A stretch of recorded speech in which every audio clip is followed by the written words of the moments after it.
Bueno, vamos a ir haciendo un poco de silencio. Bienvenidos. Muchas gracias por acompañarnos hoy también. Hoy es un día en el que todos tenemos mucha expectación, ¿verdad? Por la persona que nos acompaña. Mi nombre, por si hay alguien que no haya venido a las anteriores y no nos conozca, es David Sánchez. Junto con mi mujer María dirigimos el Centro de Orientación Familiar que tiene sede en la parroquia. Y esta actividad que nos llega hoy es una de las diferentes cosas que hacemos, que es formación. Mediante la formación intentamos prevenir los problemas que luego surgen inevitablemente en la familia como consecuencia de la vida cotidiana. También hacemos acompañamiento a familias que se encuentran en problemas y también hacemos toda la difusión que podemos sobre las diferentes maneras de vivir la familia, en particular aquella que nos permite llegar a plenitud. Bueno, pues este ciclo se lo hemos dedicado al duelo, y se lo hemos dedicado al duelo porque como consecuencia del acompañamiento de los últimos años veíamos que era algo que generaba problemas, generaba atascos en ocasiones, generaba también pérdida de atención en la familia. Y lo hemos hecho en este ciclo, igual que lo hacemos siempre, a través de 3 sesiones que nos permiten tener 3 ópticas diferentes del mismo problema. En la primera, Manolo Carretero habló de una introducción formal al duelo, lo que es, qué fases, qué consecuencias, qué tipos de duelo. En la segunda, hace 2 semanas, tuvimos una mesa redonda moderada por Daniel Martín Rubio, con Jaime Boceta, Enrique Rodríguez y Ignacio Guajardo, y estuvieron hablando de cómo aterrizar eso, cómo acompañarlo desde el punto de vista práctico, es decir, cómo los profesionales son capaces de ayudar en esas situaciones de atasco. Hoy vamos a introducir una dimensión adicional que es la dimensión de la fe. La fe nos va a permitir encarar el duelo no como una despedida, sino como una separación temporal que nos va a permitir encontrarnos de nuevo en un lugar mucho mejor que este. Para poder tocar ese tema, hoy somos realmente unos privilegiados porque contamos con el padre Arnaldo Pangrazzi, a quien seguro que muchos de nosotros conocemos indirectamente, siguiéndole en los medios o habiendo estado expuesto a todo el trabajo que le ha hecho previamente. Él es de origen italiano y es un religioso, es sacerdote perteneciente a la Congregación de los Caminos, que, como todos sabemos, su carisma se encuentra en el acompañamiento en la pastoral de la salud. De hecho, él tiene una formación muy amplia, de doctorado en ese campo, y ha escrito de manera muy prolífica sobre ese tema entendido como diferentes variantes, diferentes aristas de la cuestión del acompañamiento de la pastoral de la salud y en particular del duelo. Quizá alguno haya visto que hay una mesa ahí en el pasillo de entrada con libros. Son libros del padre Pangrazzi que están a la venta. Cualquiera que esté interesado puede ir y puede consultarlos. Hay en particular 2 que queremos resaltar porque están muy vinculados con lo que vamos a estar tratando hoy. Este es el primero, Alivio mi dolor hablando de mi amor. Es uno de ellos, que hay ejemplares en la entrada. Y hay otro, que es este de aquí, un corazón en forma, o una tirita en forma de corazón, mejor dicho, que se titula Cicatrizar las heridas de la vida, transformarse en curadores de heridos. Bueno, pues son 2 libros que están particularmente vinculados al tema de hoy. Quiero también hablar de una actividad que tiene lugar mañana. El padre Pangrazzi también, quizá alguno lo conozca a través de lo que denominamos el eneagrama, ¿verdad? Es una metodología para conocer la personalidad de uno, autoconocerse y también comprender mejor la personalidad de los otros. Mañana hemos organizado, se ha ofrecido a impartirlo, un curso, un seminario en la Casa Sacerdotal, que está cerca de la Alameda. ¿Hay alguna plaza todavía para aquel que quiere inscribirse? La manera de inscribirse es muy sencilla. Hay unos papeles en las paredes, esas fotocopias, y en el papel hay un código QR. Lo que hay que hacer es escanear el código QR y registrarse, y ya está el problema resuelto. ¿Vale? Comienza mañana a las 9:30 durante todo el día. Y luego también, antes de concluir ya, quiero hablar de este programa de la Escuela de Pastoral de la Salud que organizan e imparten los Caminos en Madrid, del día 6 al día 10 de julio, con L de Lorenzo, de este año. El que esté interesado, está la información aquí encima de la mesa y puede venir y puede consultar. Muy bien, bueno, pues después de eso, lo que corresponde es darle las gracias al padre Pangrazzi por estar con nosotros, también por amablemente organizar mañana el seminario, y estamos todos deseando escucharles, padre. Gracias. Gracias, David, a ti y a Ana por coordinar esa iniciativa a través del Centro de Orientación Familiar Me ha llamado la atención también cuánta gente estaba en la iglesia, entonces le pregunté si es algo que tiene que ver con el triduo. Me ha dicho que es una parroquia vivaz, donde la gente participa, está involucrada, así que os felicito por este espíritu compromiso. Bueno, voy a dar una miradita general, un poco sobre el duelo, espero no repetirme, y después enfocar sobre la dimensión de la fe espiritual. Bueno, como decía Gandhi, el hombre es un escolar y el dolor es su maestro, no el éxito, ¿eh? El dolor, los momentos difíciles. De hecho, yo acompaño en Tres Cantos desde 3 años, estoy aquí en España, acompaño a los enfermos en la etapa final de la vida, en un centro de cuidados paliativos con 33 habitaciones, camas. Bueno, siempre una lección de vida, acompañar, escuchar a estas personas que nos transmiten lecciones preciosas sobre la vida. Cuando hablamos de duelo, empezamos diciendo que en el Nuevo Testamento hay distintos episodios de duelo. Lo voy a recordar un poco cuáles son. Primero, Lázaro. Aquí es la muerte de un hermano o de una hermana, que tal vez olvidamos la importancia de este duelo, que era un amigo también de Jesús, un amigo íntimo, y la única vez Jesús llora en el Evangelio es por la muerte de Lázaro. Es el versículo más breve de la Biblia del Nuevo Testamento. Y lloró a la muerte de esta pérdida. Segundo, la hija de Jairo, aquí nos recuerda el dolor que sufren los padres cuando pierden hijos. La muerte de Juan el Bautista, que es un acontecimiento muy dramático. Le han cortado la cabeza hoy en día. Tal vez vemos acontecimientos así dramáticos. Después tenemos la viuda de Naín, que tiene 2 pérdidas. Primero, había ya perdido su marido y ahora pierde su hijo, las personas de su vida. Entonces vemos que Jesús encuentra la procesión de este entierro y da la vida al hijo. Después hay el suicidio de Judas, que es el único caso de suicidio en el Nuevo Testamento. En el Antiguo Testamento hay varios, pero en el Nuevo Testamento, Judas, un poco comido por el remordimiento por haber traicionado a su maestro, se suicida. Hoy un tema muy delicado en el mundo. Y la muerte de Jesús, también hemos celebrado hace unas semanas un poco el Viernes Santo aquí en Sevilla, muy conocida todas las tradiciones para vivir intensamente este acontecimiento dramático de la historia cristiana. Bueno, hay 2 palabras claves que hay que recordarnos que marcan nuestra vida. Primero, tenemos apegos. Cada uno tiene apego. Tenemos apego a bienes, a cosas, a valores, ideas, etc. Después hay pérdidas. Son dos facetas de la misma medalla. No podemos solo vivir de apegos ni tampoco solo de pérdidas. Entonces es un diálogo constante también. En nuestra vida tenemos que pasar a través de la noche para encontrar el nuevo día. Tenemos que vivir el invierno para encontrar la primavera. Tenemos que afrontar la lluvia para descubrir después el sol, etc.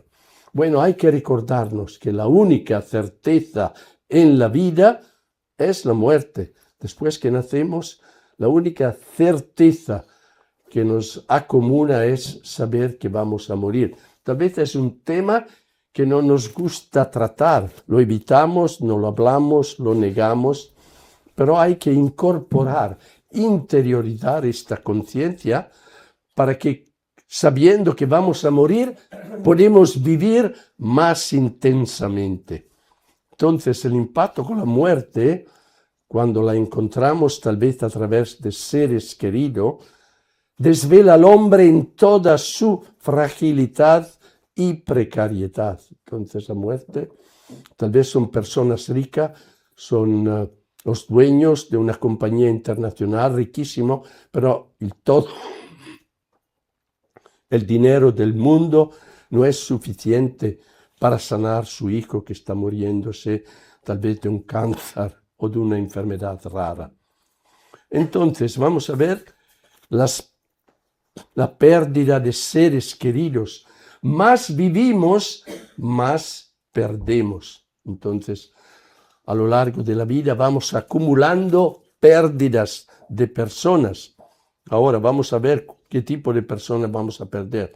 Si vamos en una escuela primaria, tal vez la única muerte que los niños conocen es la muerte del abuelo, que para ellos es muy intenso, muy fuerte. Después hay la pérdida de los padres. Estas dos muertes en el contexto familiar representan el duelo por la pérdida de nuestro pasado, porque los abuelos y los padres son aquellos que nos han rodeado, dado la vida, acompañado. Entonces, el dolor tiene que ver con el pasado. Después, cuando se pierde el esposo, o los hermanos, o los amigos, compañeros, o los novios, estos 4 tipos de pérdidas tienen que ver con el presente. Es decir, cuando perdemos la esposa o el esposo, o un amigo o un hermano, estamos en duelo por la pérdida del presente.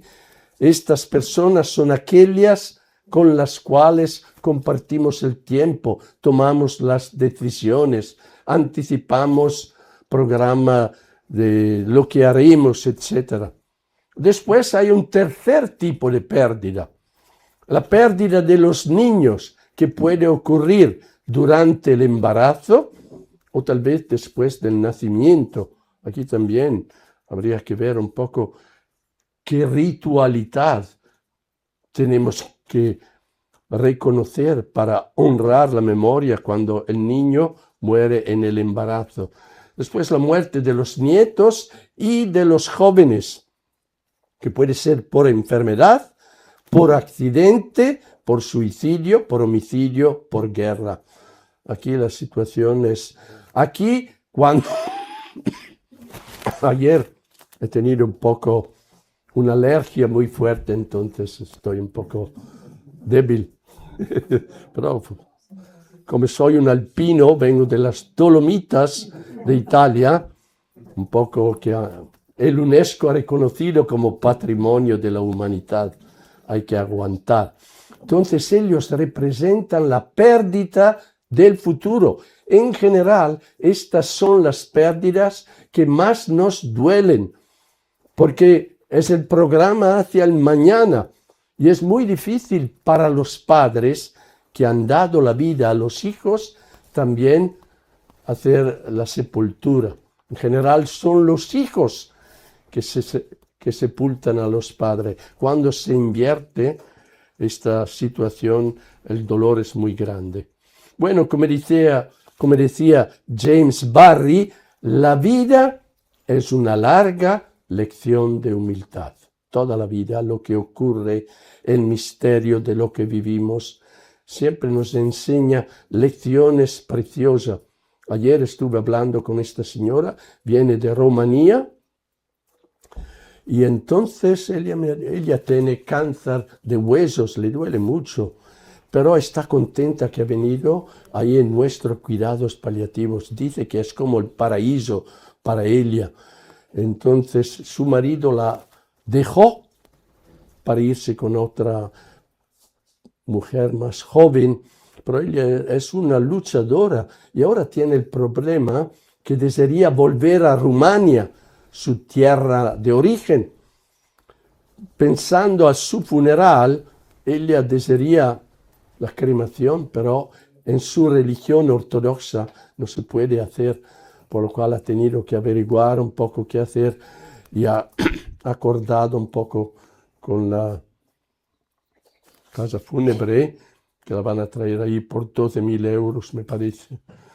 Bueno, cuando tenemos una pérdida, a ver lo que ocurre. Perdemos una estructura. Nuestra vida está hecha de estructura. Tenemos padres, hermanos, hijos, etc. Cuando muere una persona, esta estructura se rompe. Entonces hay una pérdida que tal vez es muy significativa, porque tal vez es muy distinto perder el abuelo, que es muy adulto, o perder un joven o un esposo de infarto. Después hay como una situación de caos, estamos un poco perdidos. No sé cuánto tiempo, tal vez es 1 año, 2 años, depende de la situación y de la pérdida. Y después, poco a poco, hay un proceso de reestructuración, reestructurar la vida, un poco asimilando la pérdida de esta persona e intentando de colmar de alguna forma el vacío. Bueno, ¿cuáles son las causas de muerte? Porque nos tocan haber muchas causas de muerte. Bueno, primero hay el duelo anticipado, es decir, cuando la muerte ocurre por causa de la vejez, por ejemplo, o por una enfermedad grave, entonces tal vez crónica, o el morir. Aquí hay 3 situaciones que producen duelo anticipado, es decir, anticipan aquellas reacciones que son más típicas después cuando ocurre la muerte. Esta es la primera causa. Podríamos decir la forma ideal, en un cierto sentido, de morir, porque nos preparamos. Hay una oportunidad, por ejemplo, en cuidados paliativos. La vela se va apagando poco a poco y las personas visitan al enfermo. La persona intenta sanar las heridas o lo que se queda abierto en la vida. Después hay el segundo tipo de muerte, que es la muerte repentina, debido a un ictus, tal vez a causas desconocidas, o a un infarto. Entonces la persona salió, saludó a la esposa y ahora lo llaman, usted es el señor, no sé, Martínez, sí, bueno, o señora Martínez, su esposo no se ha sentido bien en el trabajo, lo han traído a la urgencia, entonces la mujer corre y cuando llega ya se da cuenta que su marido ya estaba muerto, que ha tenido un infarto. No hay preparación, muy dramático, repentino. Después hay las muertes dramáticas por accidentes de carretera, tal vez más de una persona. Entonces la persona sale con la motocicleta, con el coche, un error propio de los demás. El suicidio. El año pasado salió un libro mío sobre el suicidio. Me llamaron mucho de Argentina, de Chile, de Colombia, de México, porque después del COVID ha incrementado mucho el suicidio de los jóvenes. Tal vez es el hijo o la hija única, en un momento de obscuridad de la mente, del aislamiento, de la depresión, se quitan la vida. Muy triste. O homicidio. Ya también se sienten las noticias, también ayer un homicidio más. Entonces, el desafío, ¿cuál es frente a las pérdidas? Intentar vivirla y crecer a la sombra de estos dolores que tal vez son inesperados, pero morir es inevitable. Entonces, podríamos decir que hay también distintos tipos de duelo. Hay un duelo normal, cuando se pierde un ser querido y la persona maneja, aguanta bastante bien los pensamientos, las emociones que acompañan la pérdida. Segundo tipo de duelo es lo que hemos dicho, de los ancianos, el morir, una enfermedad larga, crónica. Hay un duelo complicado, está retrasado, retardado, tal vez es un chico que ha perdido el padre cuando tenía 8 o 9 años, no ha podido elaborarlo, o un duelo crónico en el pasado, era muy frecuente, las personas que se vestían de negro, sobre todo las mujeres, desde la muerte del marido hasta la propia muerte, son duelos tal vez complicados, y hay los duelos patológicos, El duelo se transforma en enfermedad. Si la persona no elabora este duelo, tal vez se va a enfermar. Enfermedad, entre ellas ciertamente la depresión.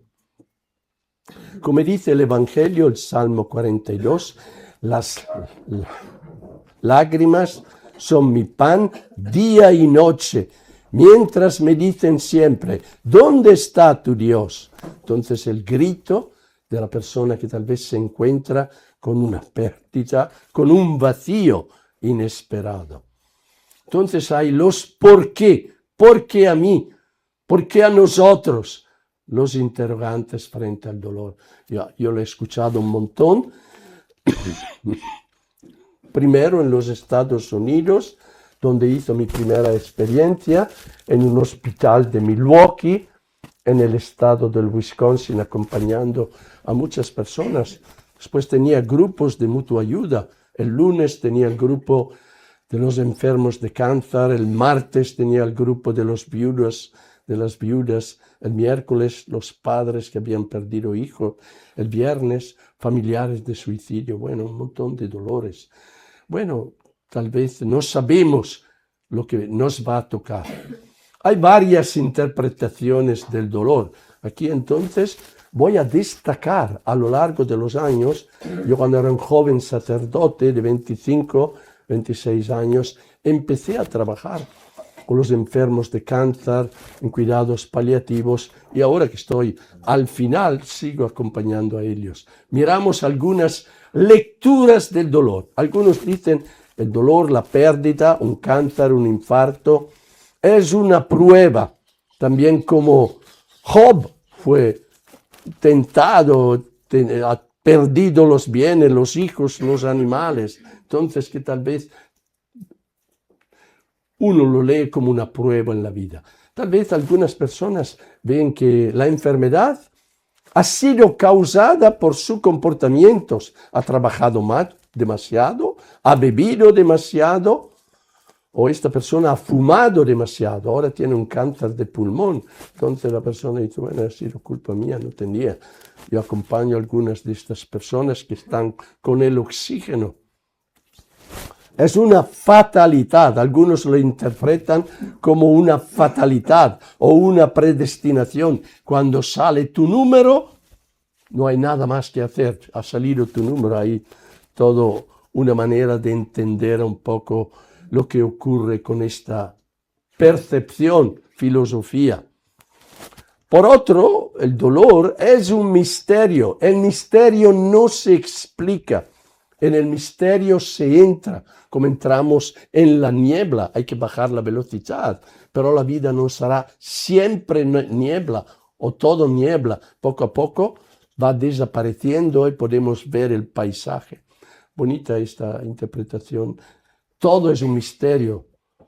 Tendríamos que ser como los niños que ven la vida más como un misterio que hay que descubrir que no como un problema que hay que resolver. Entonces, después hay personas que dicen es todo absurdo, es una injusticia, ¿dónde está Dios?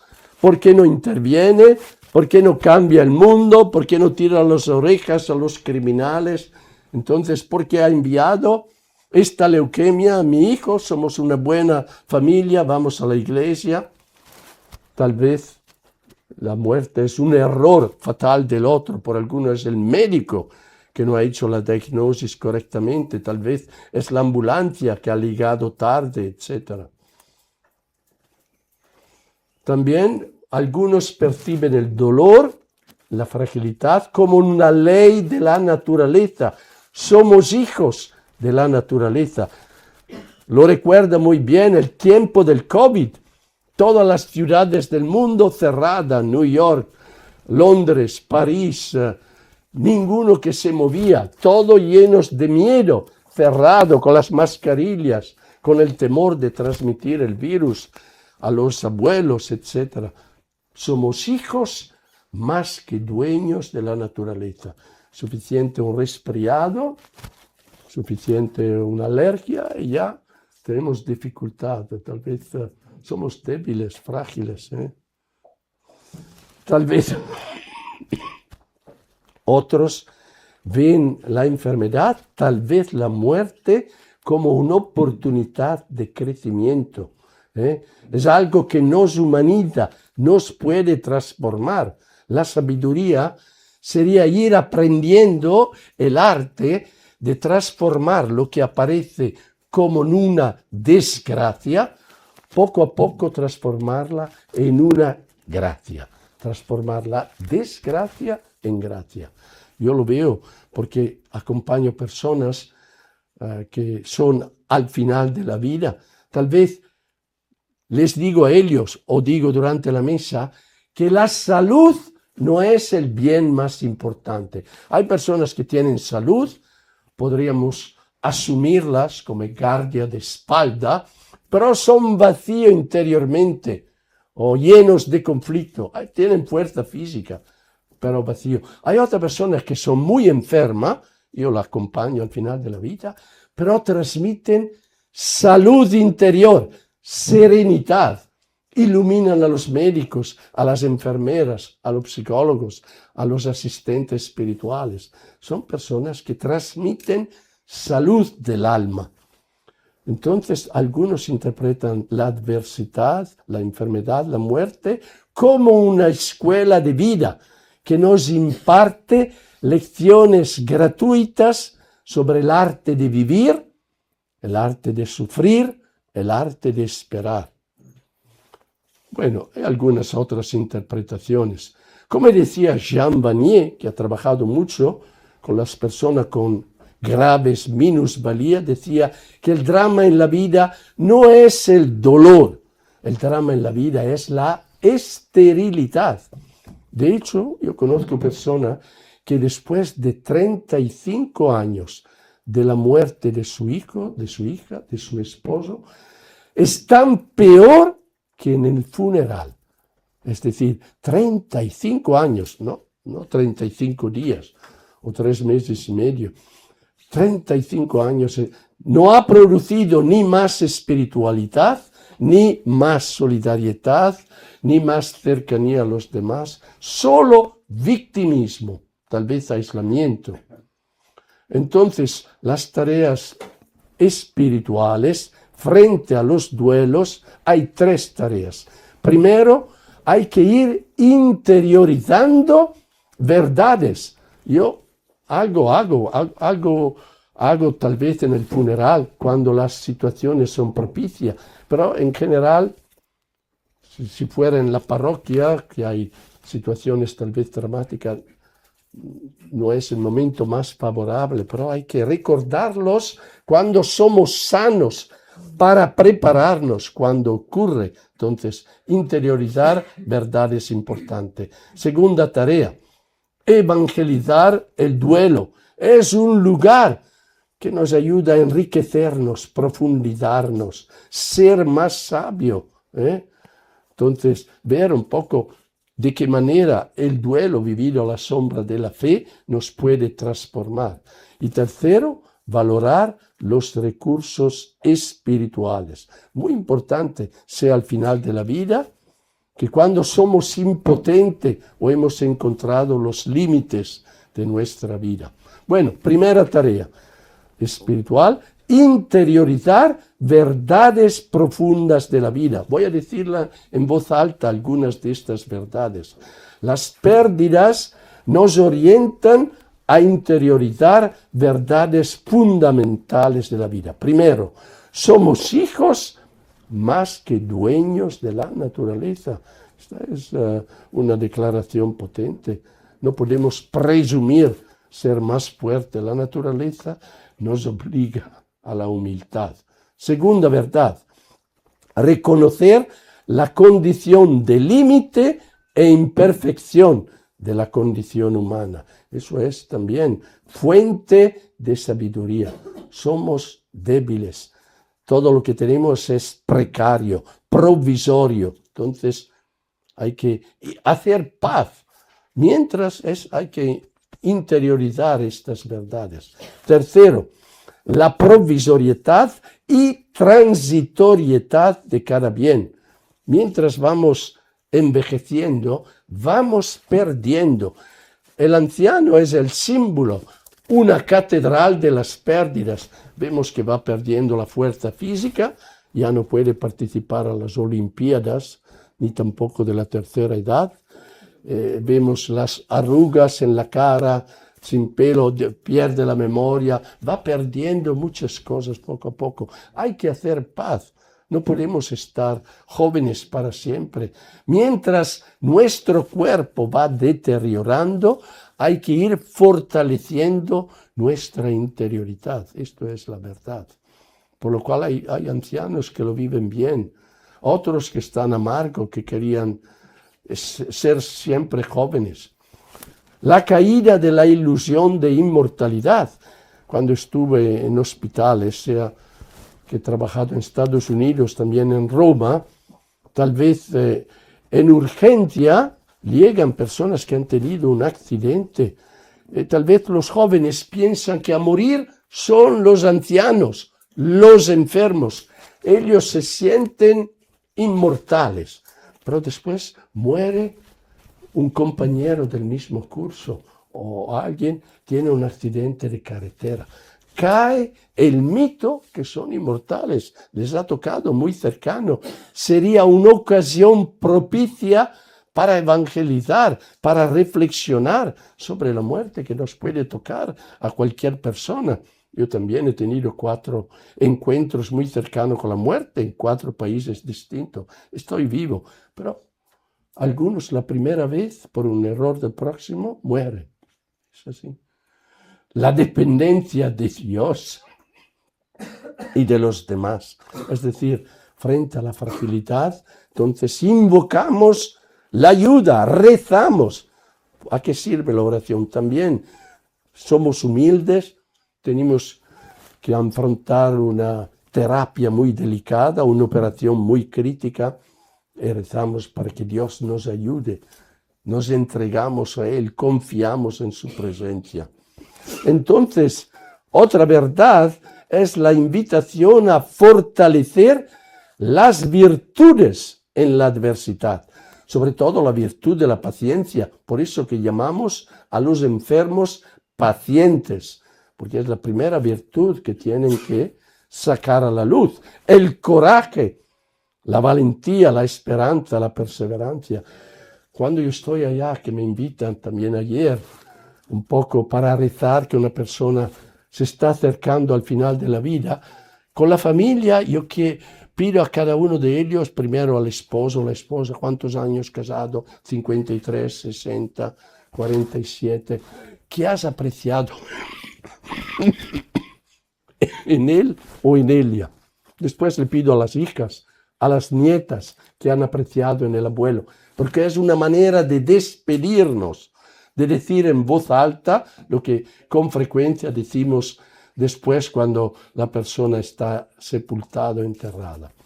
Entonces la llamada también a descubrir lo que es importante en la vida, que tal vez todo el enfoque es fuera, la salud, el éxito, el dinero. No, la enfermedad, el dolor, las pérdidas, no se recuerdan los límites, la pobreza que somos. Nos hacen más humanos, más cercanos a los demás, menos egoístas, más solidarios. Entonces vamos a ver lo que ocurre cuando perdemos una persona querida. Puede ser el padre, la madre, el esposo, el hijo, etc. Primero hay una transición existencial. Hay que ir reestructurando nuestra interioridad. Por ejemplo, si falta la madre en alguna familia, la madre tiene un papel central por la comunicación, preparar la comida, el diálogo, etc. También se falta el padre, si es el único que ofrece un ingreso económico, también se complica mucho la vida. Después hay una transición social, hay una reestructuración, porque la persona ahora es viudo o viuda o huérfano del padre o de la madre. Entonces, el dolor nos impacta como el amor a nivel global. Entonces, cuando amamos a una persona, tenemos intimidad física, tenemos por la mano, nos abrazamos, Cuando amamos, pensamos con esta persona el proyecto de la familia, donde vamos a educar nuestros hijos, en las decisiones que vamos a tomar. Vivimos nuestra dimensión social con los amigos, asumimos nuestros roles familiares, sociales, como carpintero, trabajador social, psicólogo, educador, etc.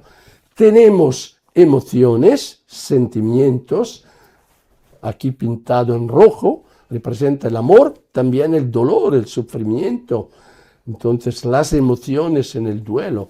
Y tenemos la faceta morada, que representa la faceta espiritual. El ser humano, para crecer en plenitud, tiene que alimentar cada una de estas facetas, cuidarse del cuerpo, cultivar la mente hasta que puede, sostener la red social de amistades, ir escuchando sus emociones, sentimientos e ir cultivando la faceta espiritual, que es un poco el tema central de esta charla. Entonces, la dimensión del dolor, cuando hay un desapego, cuando decimos adiós a un ser querido, afecta nuestro pensamiento, consideraciones, ¿por qué ha ocurrido ahora? ¿Por qué a ella? Había ido al médico hace poco, ¿qué pasó? ¿Por qué no le detectaron? Entonces empezamos a trabajar con la mente, los recuerdos, las preocupaciones, ¿cómo hacemos ahora? ¿Quién va a reemplazar esta tarea? Los pensamientos. Había hecho un grupo ahí en Tres Cantos el año pasado, con un grupo de 12 padres que habían perdido hijos, buena parte por accidentes o enfermedad. Había una señora muy profunda, pero estaba torturada a nivel de pensamiento, no se daba paz, porque su hija murió ahí en la casa de una enfermedad. Pero se tortura, tal vez hay que vivir con las preguntas. No se puede saber todo, tal vez la medicina nos informa qué ha ocurrido. Para algunas personas tal vez el pensamiento se transforma en una tortura. Segundo, cuando tenemos pérdidas, nuestro corazón sufre el sentir las heridas, los sentimientos, las emociones. Tercero, también nuestro actuar, es el cuerpo, experimenta cansancio. Muchas personas en el duelo tal vez no tienen fuerza porque la mente está tomada por el recuerdo de esta persona. Tal vez no podemos mantener nuestros compromisos en la casa o en el trabajo. Y también hay una crisis tal vez en nuestras creencias, porque muchas personas tienen expectativas no realistas. Muchas personas que dicen, porque él era una buena persona. Tenemos un crucifijo aquí que mejor, más bueno que él, a 33 años, mira. Entonces yo siento no se lo merecía. ¿Quién se lo merecía? Claro, se lo envía el cáncer a Putin, podría ser mejor para todos, pero no es. Entonces aquí hay personas que pierden la fe y dicen, Dios me ha voltado las espaldas, Dios se ha olvidado de mí, ya no creo más, ya no voy a la iglesia, porque la iglesia es la casa de Dios, estoy enfadado con él. Bueno, es algo que comprendemos al inicio, pero se va consolidando, esta persona va a encontrar más dificultades en el sanar su corazón herido. Bueno, excelente esta frase de Bruce Lee. No reces por una vida fácil, reza para tener la fortaleza de afrontar una vida difícil. Esto es sabiduría, realismo. Si es la única cosa que vais a recordar, bastante buena. Hay que asimilarla, interiorizarla. No reces por una vida fácil. Bueno, vosotros en Sevilla sois conocidos por esa disfrutar la vida, alegría. Yo encuentro varios que vienen de Andalucía, que están en Tres Cantos, se ha trasladado. Si hay un toque de alegría, de apertura, de vitalidad que caracteriza vuestra cultura, entonces es bueno disfrutar la vida hasta que podemos, pero no siempre después todo puede cambiar repentinamente, hay que ser preparado por la otra faceta. Ahora, ¿cuáles son aspectos que pueden complicar la elaboración del duelo? Primero, reprimir los sentimientos. Tal vez lo hacemos como acompañantes. No llores, no te sientas así, no te enfades. Tal vez el enfado puede ser positivo, que ayuda a la persona a vivir. En mi grupo, cuando una persona era enfadada, un signo positivo, cambiaba todo la habitación de la hija. Buen signo, se está elaborando el duelo. Si no permitimos tal vez la frustración, la rabia, la persona entra en depresión. Más difícil cuando la persona habla siempre con el mismo tono de voz, ¿no? Se va apagando la vela, la energía, la vitalidad. Bueno, otro riesgo, tratar de reemplazar la pérdida por medio de compensaciones. Aquí hay personas que después de 8 meses de la pérdida de un ser querido han ganado 9 o 12 kilos. No comen porque tienen hambre, comen porque tienen el vacío, la soledad. Esto es una manera para castigarte, no es una manera saludable de elaborar el duelo. También la dependencia de fármacos, del alcohol. Muchas personas empiezan a tener dependencia del alcohol después de un duelo que no han asumido, aceptado. Entonces se emborrachan. Es muy triste. Encerrarse en el propio mundo. La persona se aísla y dice, no voy a salir, no quiero ver a nadie que me pregunta cómo estoy, después tal vez puedo llorar, no me gusta ver a la persona. Entonces hay personas que han transformado la casa en un cementerio, en una tumba. Se van muriendo. Tal vez tampoco abren la ventana porque los otros edificios no la ven. Entonces es una actitud de victimismo, una renuncia a vivir. No podemos decir a la persona, él era todo para mí, o sin ella no tiene sentido vivir. Son frases muy peligrosas, tarjeta roja, porque ninguno es la única razón de vivir, ni tu esposo, ni tu esposa, ni tu madre, ni tu hija, ni tu nieto. Son personas importantes, pero tú tienes que vivir por la vida que has recibido. Eres responsable de llevar adelante tu vida con todas las posibilidades que tienes. O absolutizar el propio dolor. Nadie sufre como yo. Sin él mi vida no tiene sentido. Bueno, por eso que he activado estos grupos de mutua ayuda que yo he visto como muy terapéutico. O sea, que son enfermos de cáncer, padres que han perdido hijos, familiares de suicidados. Porque ahora se habla el mismo idioma. Cada uno tiene su pérdida. Uno no puede pensar, ninguno me entiende, ninguno ha sufrido, porque tal vez escucha historia de personas que han sufrido mucho más de él o de ella. También pretender respuestas claras a los propios interrogantes. No tendré paz hasta que no sepa, son frases que he escuchado acompañando el porqué de esta tragedia. Dios me ha robado mi marido, no iré más a la iglesia. Son personas que tal vez son las expectativas que tal vez no son realistas, que la persona piensa, yo voy a la iglesia, Dios tiene que protegerme. Dios te da la fuerza para aguantar las pruebas de la vida. Entonces recordamos esta oración, no reces por una vida fácil, reza para tener la fuerza de enfrentarte a una vida difícil. O pensar que el tiempo sana todo. Aquí también hay personas que después de muchos años han transformado su duelo en pus, en fiebre. No están bien.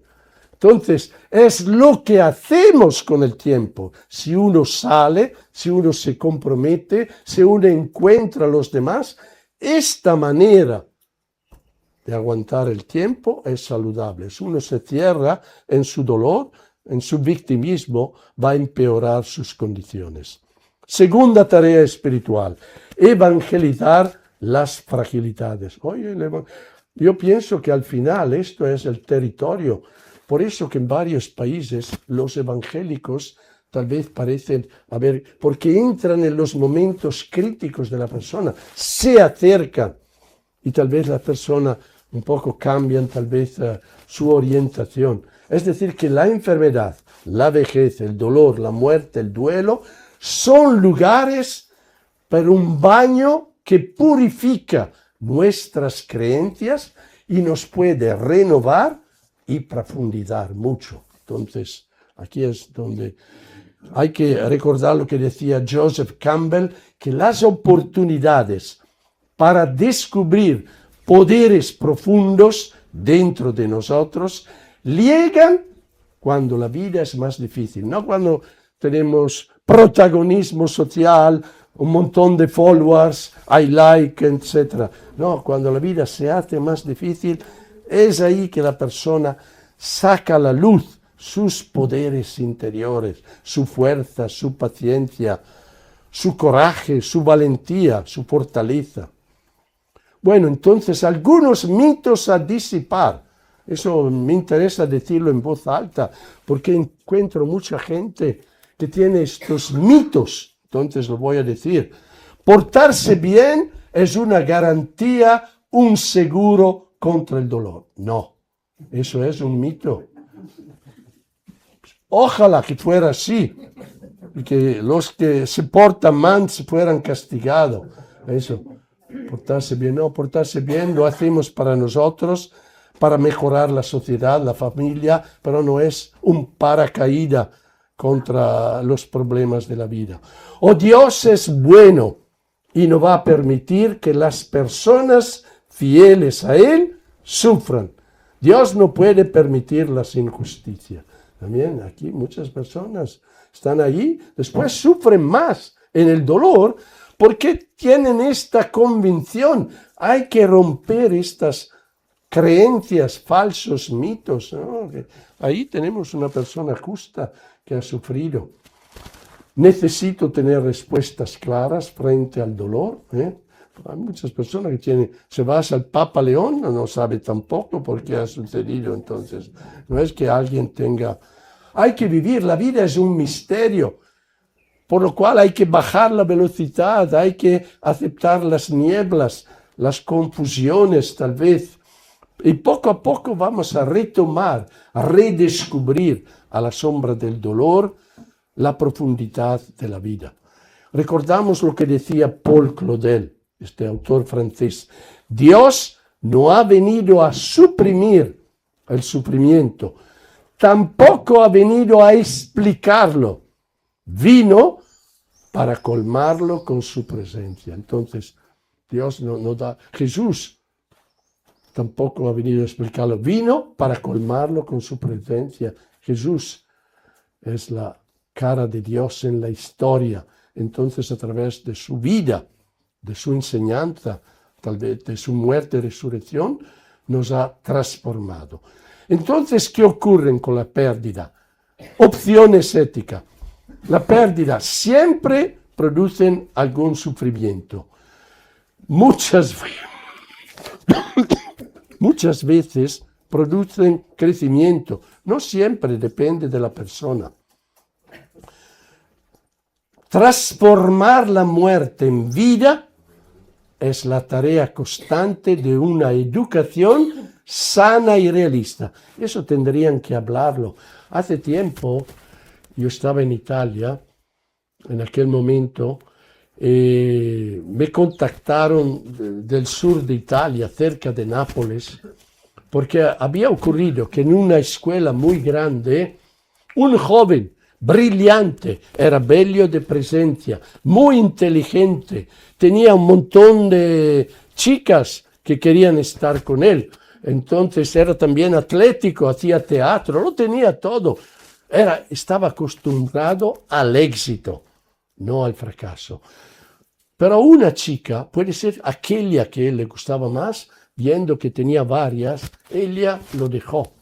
Y este chico que nunca había tenido, se lanzó del 5º piso de la escuela.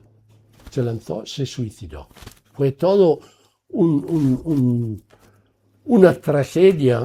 Entonces, y celebraron el funeral el viernes, un montón de gente, la iglesia no era suficiente, muchos estaban fuera, la gente preguntando por qué, que lo tenía todo, se había suicidado. Y entonces, cuando volvieron los alumnos a la escuela, cada docente, profesor, maestro, siguió con la lección de historia, de geografía, de literatura. Claro que si uno de ellos, en lugar de hablar de la historia de Alejandro Magno, hubiera dicho, ahí hasta ayer, hasta el jueves pasado estaba Paco, y la silla vacía. Todos estamos aquí destruidos por lo que ha ocurrido. Os voy a entregar una hoja blanca a cada uno de vosotros y os invito a escribir una carta a Paco, diciéndole qué ha pasado en vuestro corazón en los últimos días, cómo lo que él ha hecho os ha afectado mentalmente, emotivamente, espiritualmente, y cómo lo vais a recordar, porque no hay que pararse al suicidio al último gesto, cómo lo vais a recordar.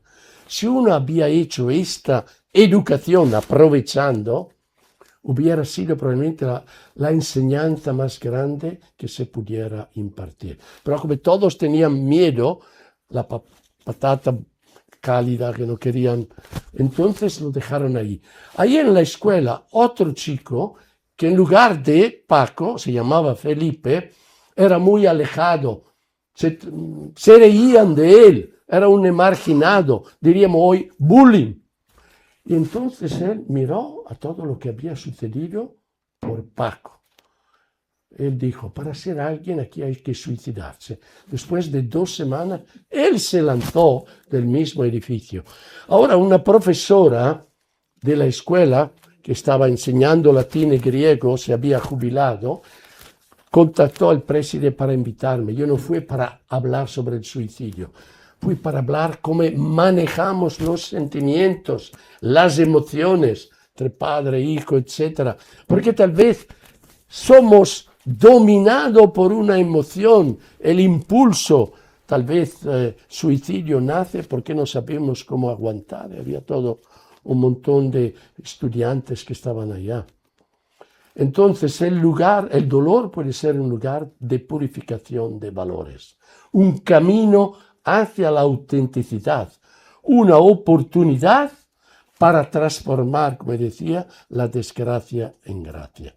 Entonces, uno de los libros es cómo cicatrizar las heridas de la vida y transformarse en sanadores heridos. Recordámonos que el dolor siempre trae consigo una enseñanza.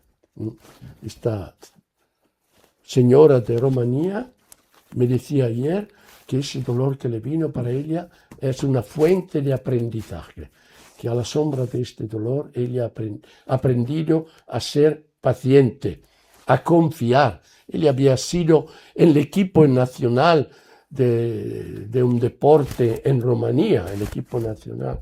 Entonces, claro, esta formación la motiva, le da fuerza, aunque está en la última etapa de su vida. Ahora, frente al dolor hay 2 opciones, o la fecundidad, transformarlo en fuente de bien, o esterilidad, esto es el drama, la esterilidad. Como decía Edgar Jackson, lo que importa no son las heridas de la vida, sino lo que se hace con las heridas de la vida. La segunda parte, ¿qué haces con tus heridas? También este fin de semana hago un curso sobre este tema, cómo manejamos las heridas. Según las opciones éticas que asumimos, nos podemos sanar o nos enfermamos. Esta es. Hay que recordarnos que en cada persona hay un enfermo, en cada persona también un psicólogo, un médico, hay un enfermo. El enfermo representa los límites, los condicionamientos, tal vez pérdidas que han sufrido. Y cada persona, también los enfermos terminales, habita un médico o un psicólogo, un sacerdote, que este médico representa la variedad de recursos que permiten a esta persona ir enfrentándose a los desafíos de la vida. Entonces, podríamos decir, cuando hablamos de herida, pensamientos negativos, carencias, emociones, sentimientos, problemas psicosomáticos, tal vez crisis espirituales. Esta es la parte de la herida que tal vez vivimos o acompañamos. La otra parte es la sanación en verde, que representa los recursos, también recursos físicos, que uno se puede recuperar, va ganando apetito, puede dormir, etc. Recursos psicológicos, sobre todo crecer en el autoestima, tal vez está dañada también por un suicidio en la familia, algo que ocurrió. Recursos intelectivos, aquí hay que cambiar la perspectiva sobre la vida, que tal vez tenemos que tener una mirada realista. ¿No? La persona nunca pensaba que eso sucediera a mí, nunca, ¿por qué no? Eso puede suceder a cualquier persona. Ninguno juega el partido de la vida con las cartas seguras. La única certidumbre para todos es la incertidumbre. Hay recursos relacionales, otras personas, vecinos, amigos con los cuales hablamos, y hay recursos espirituales. Entonces, cada uno tiene que despertar su médico interior a través de su biografía, que contempla la presencia de adversidades, obstáculos, enfermedades, despedidas. Cada uno tiene su carácter, su personalidad. Lo que David decía, mañana vamos a hablar de un sistema de 9 personalidades. Son las personas idealistas, los ayudantes, los organizadores, los artistas, los pensadores, los colaboradores, los optimistas, los luchadores y los pacifistas. Cada uno tiene un núcleo de aspectos positivos y un núcleo de zonas de sombra. Hay que interiorizar ambos, no es que uno tiene una personalidad ligada y los demás tienen que caminar. Somos todos en camino. Tercero, el autoconocimiento también en el dolor es algo que nos favorece a madurar como persona. Nos ayuda a crecer en el autoestima. También si tenemos capacidades de comunicarnos con los demás, a revelarnos, a abrirnos. Me parece que vosotros, en vuestra cultura, en general, aquí tenéis unas ventajas, ¿no? Que personas más abiertas se abren, sea con la alegría, tal vez con las lágrimas. Yo canto a los moribundos. Uno de los cantos que he hecho ayer por la mañana, sonrisas y lágrimas. Edelweiss. Ahora soy probado, pero ¿por qué se puede cantar por los moribundos? Después te lo piden también por el entierro, porque es un momento que les ha tocado. Entonces la música no es algo que tienes que traducir, penetra en tu ser, te infunde la paz. Las habilidades interpersonales hace parte del médico interior, la filosofía de la vida, también leyendo un libro, escuchando una charla, siguiendo un programa, nos sensibiliza, cambia perspectiva.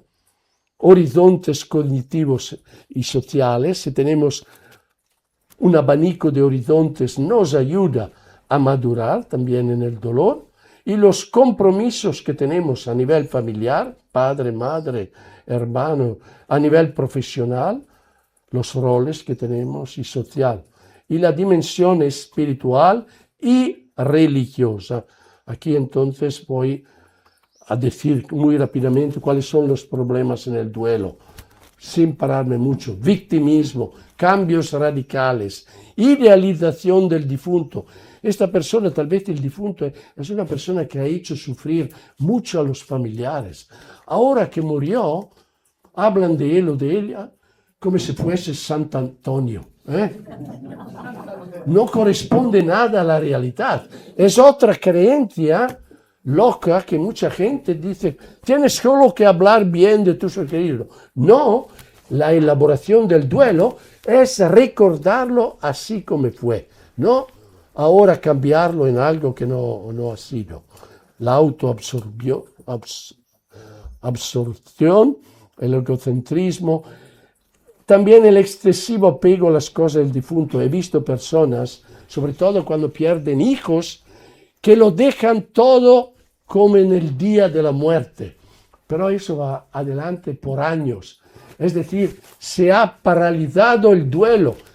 Dejarlo todo ahí, como un altar, algo sacro, un museo, que no se cambia nada. Tengo personas, una madre que entra en la habitación de su hija que murió hace años y cambia la cama como si estaba su hija.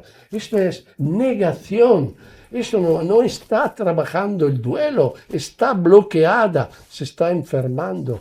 Entonces, es bueno tener cosas del difunto. Cuando murió mi padre, yo fui a celebrar la misa de Roma, vivía a Roma aquel tiempo, el viaje era como 6 horas de tren, y después volvía y después de 2 semanas me llamó uno de mis hermanos diciendo, bueno, hemos arreglado un poco la cosa del padre, dando la Caritas o echando, ¿tú quieres algo? No, digo, no quiero nada, pero un poco curiosidad. Pero ¿qué se queda? Y me ha dicho 2 cosas, entre ellas el bastón. No, digo, el bastón, sí, del padre, déjalo para mí, eso me puede servir. De hecho, la última parte, mi padre necesitaba el bastón y apoyarse a mí para ir a su cama. Y de hecho, después de 2 años tuvo que hacer una prótesis de cadera y necesitaba el bastón. También lo tengo ahí atrás de mi puerta. Si por la noche entran los ladrones, al comienzo me puedo defender. Pasividad, motivación, aislamiento de los demás, fuga, son todas cosas que en algunos libros ahí están presentes para no dilacionarme mucho. Pero esa es una frase importante. La pronunció Séneca, que hemos estudiado hace más de 2000 años. Una parte fundamental de la sanación consiste en el querer ser sanado. He encontrado mucha gente que quieren estar enfermo, no quieren salir para comer algo con los amigos. No, que yo estoy triste, si no está mi hijo, yo sigo con la tristeza y van adelante así 2 o 3 años. Eso no es una manera sanadora de vivir el duelo. Entonces, el duelo es un proceso que depende de actitudes y opciones. Esto es lo que sana o problematiza el duelo. Lo que sana el dolor son las actitudes de apertura, de realismo, de aceptación.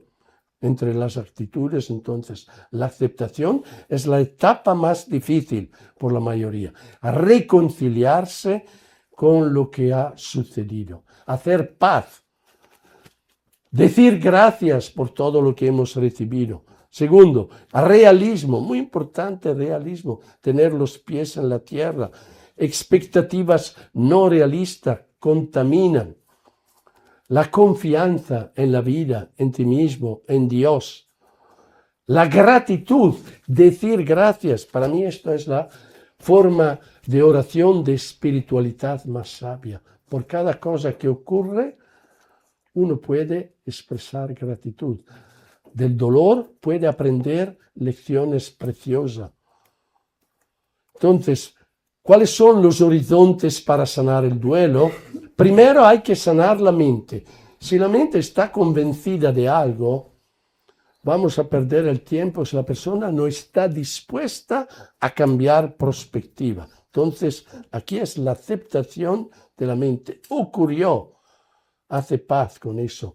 No intenta vivir en el pasado, vive el presente. Segundo, sanar el corazón.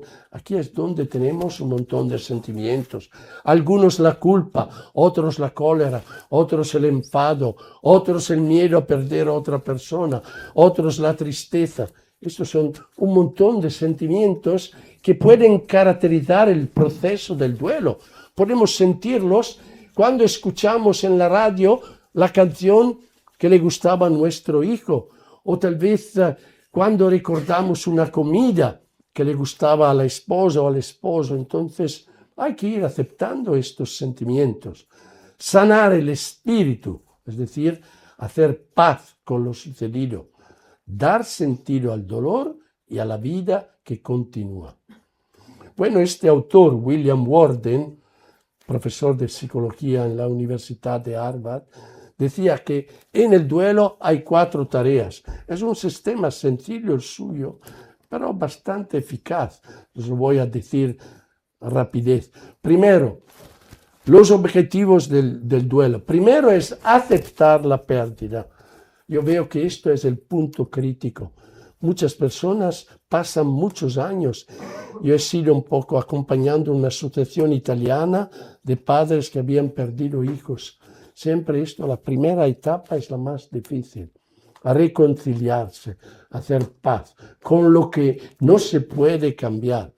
Segunda etapa, ayuda. La primera es expresar el duelo, dar palabras al dolor, confiar a alguien, llorar, etc. Entonces, dar voz a lo que sientes, porque tal vez se enferma o somatizan el dolor. Tercero, adaptarse a una vida cambiada. Un viudo tiene que aprender a cocinar o una viuda tiene que aprender las prácticas del banco según las tareas precedentes que tenían. Estas 3 tareas incluyen duelo, dolor, malestar. La cuarta tarea es la cargada de esperanza, invertir en nuevas relaciones. Entonces, ampliar el abanico de relaciones humanas. Uno de los grupos que tenía era de los viudos y viudas. La mayoría, excepto algunos que tenían 40 años, 38, pero la mayoría 60, 55. He tenido también algunos matrimonios, segundo matrimonio del grupo. No era una agencia matrimonial, pero las personas tal vez se intercambiaban el número de teléfono, salían para comer, iban a hacer una peregrinación, se conocían y resultó que después habían tejido una nueva relación. Bueno, el dolor, muy importante esta frase, se sana continuando a amar. No se ha apagado la capacidad de amar porque murió tu esposo, tu hija, tu nieto. No se ha apagado. Estás herido. Pero la fuente de ese amor, tu corazón, puedes amar a otra persona. Los que se quedan en la familia o te puedes involucrar en causas en la parroquia o dar de comer a los pobres o enseñar español a los que vienen de otros países. Entonces, como decía San Juan de la Cruz, en la tarde de la vida te examinarán en el amor, ¿no? En la cantidad de casas, dinero que tienes, ¿no?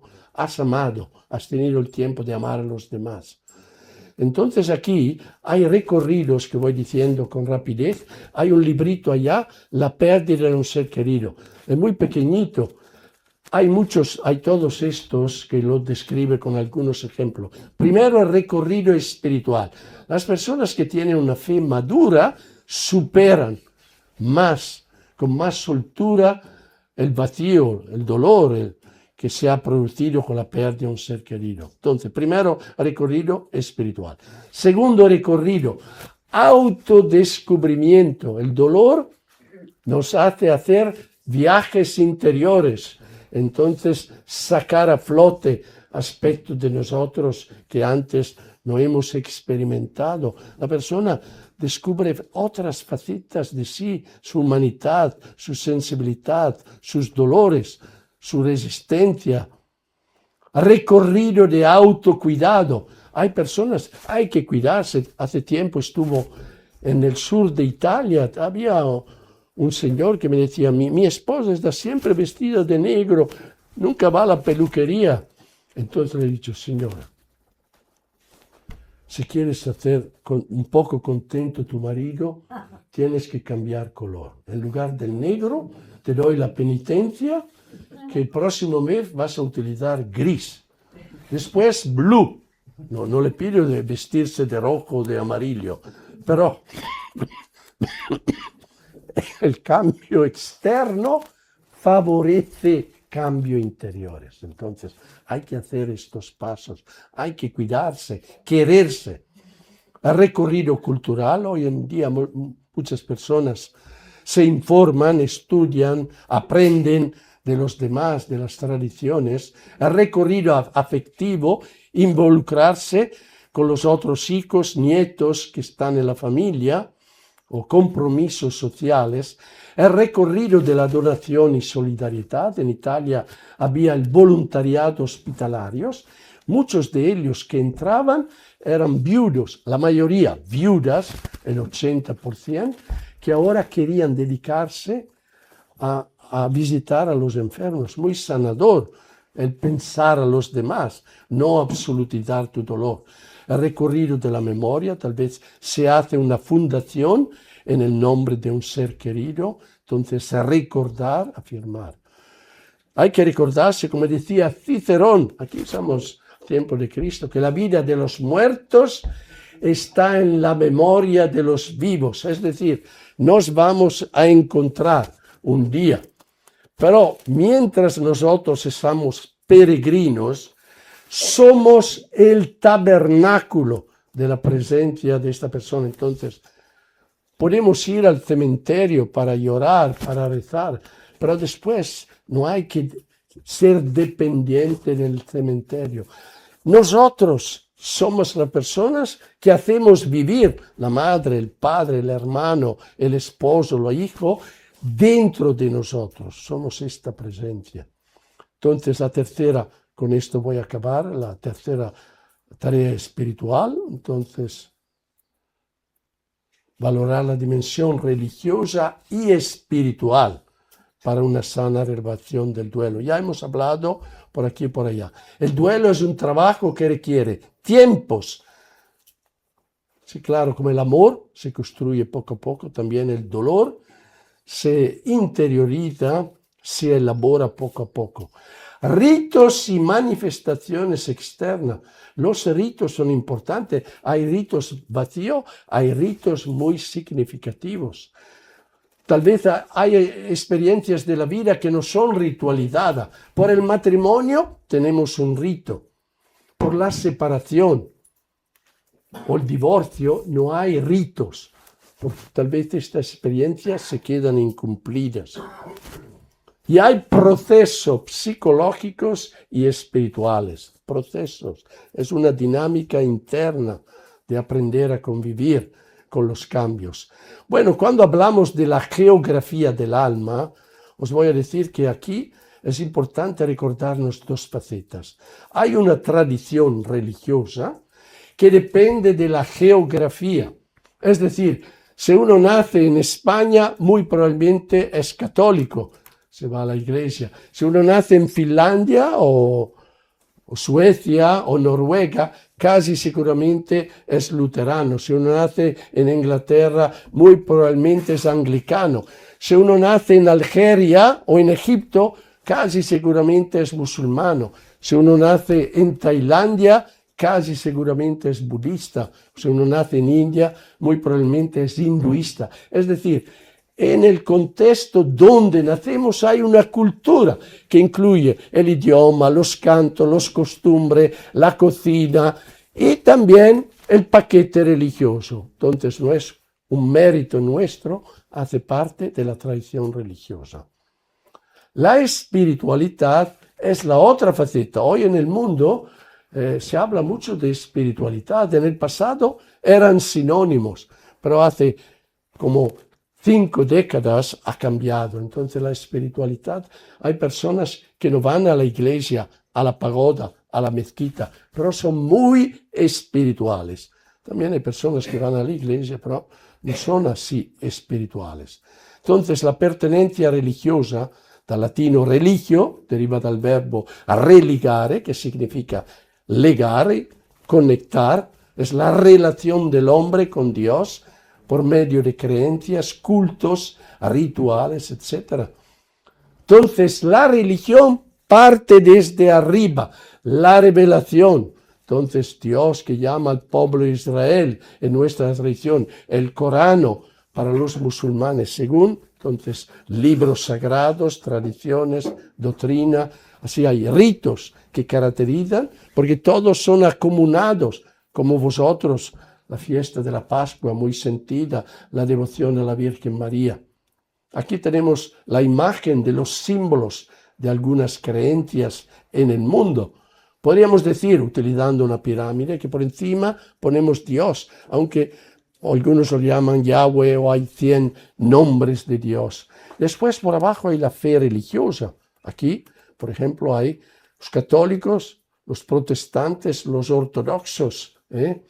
Después hay los hebreos, los islámicos, budistas. Depende de dónde nacen, cuáles creencias les caracteriza. Si son católicos, por ejemplo, tradición cristiana, la persona sabe por qué hacemos el signo de la cruz, que significa la Trinidad, que ha venido en el mundo Cristo en Navidad para celebrar y con su pasión y muerte. Sabemos algo de la liturgia, estamos en el tiempo pascual.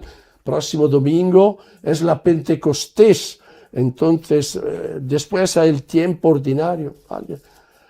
Hay algo organizativo, se sabe que vendrá el Papa, entonces la Iglesia, entonces de la Iglesia Católica, el centro es en el Vaticano, hay conferencias episcopales, hay parroquias con el cura, el párroco, hay religiosas, hermanas, hay laicos, hay diáconos, entonces sabe algo.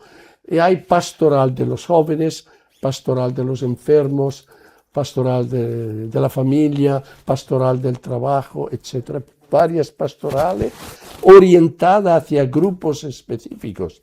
Aquí sería pastoral vuestra, centro de orientación familiar, por ejemplo. Entonces, después, cada tradición religiosa tiene sus símbolos, sus devociones, sus oraciones. Pensamos al Padre Nuestro, la más conocida, devociones como el rosario, y hay roles, quién es el cura, quién es la religiosa, el laico. Prácticas de las distintas religiones. Hoy en el hospital hay un montón de religiones. Hemos hecho un encuentro europeo la semana pasada en Madrid.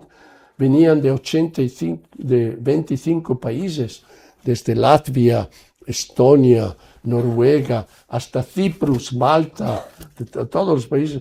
Claro, hay distinciones y hay elementos que nos unen, como la oración, la contemplación y la meditación, la lectura de libros sagrados, según la propia tradición, la experiencia de perdón y arrepentimiento.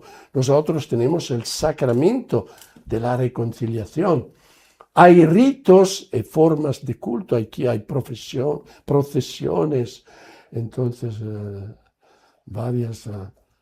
la Macarena, etc., el compartir comunitario de creencias, es decir, la fe es centrada en el misterio pascual. Claro que el misterio pascual ha producido duelo.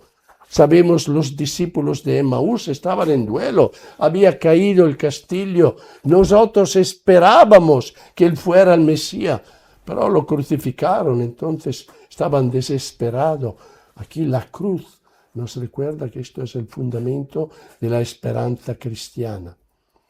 Entonces, el mosaico de la fe está caracterizado por la relación con Dios, cómo lo experimentamos, cómo lo oramos, cómo es parte de nuestra vida. La relación con los demás, esto es muy importante. ¿Qué hacemos con los demás? La relación, los valores éticos que caracterizan, orientan nuestros comportamientos, momentos de oración, de contemplación espontánea, los salmos, las oraciones eucarísticas, la pertenencia a la iglesia, los sacramentos, son todos téselas de un mosaico que nos acompaña en la vida. Y la centralidad del Evangelio y de los ritos significativos que caracterizan nuestra historia. Entonces, cuando hablamos del Evangelio de salvación en el duelo, la consolación espiritual es, por ejemplo, la liturgia de las exequias. Yo fui hace 3 semanas a Italia. Los curas de una diócesis cerca de Venecia me invitaron porque me dijeron, hay pocos bautismos, hay pocos matrimonios, pero tenemos muchos funerales. Y ahora cada uno quiere un funeral distinto. Entonces querían hablar también sobre esto. Yo digo, antes de hablar de los funerales, quiero hablar del acompañamiento de las personas graves, los moribundos, porque hay que empezar ahí donde posible. Los sacramentos, el anuncio pascual y la fe en el resucitado, el anuncio pascual, estamos en la 7ª semana de Pascua, entonces concluye este periodo pascual, 40 días. Dios es el destino del hombre, entonces la muerte nos recuerda que aquí en la tierra la vida no es el destino, la vida es un camino hacia un destino. Entonces, segundo, la solidaridad humana y cristiana, el apoyo y la visita a los familiares en duelo. Eso sería bueno practicarlo a través también de voluntariado, cercanía, llamada telefónica, acompañar a la persona al supermercado, al cementerio, importante. Conferencias sobre el tema del duelo. Bueno, lo que estáis haciendo aquí es muy importante. Nosotros tenemos un centro espectacular, ahí en Tres Cantos hacen 2 itinerarios.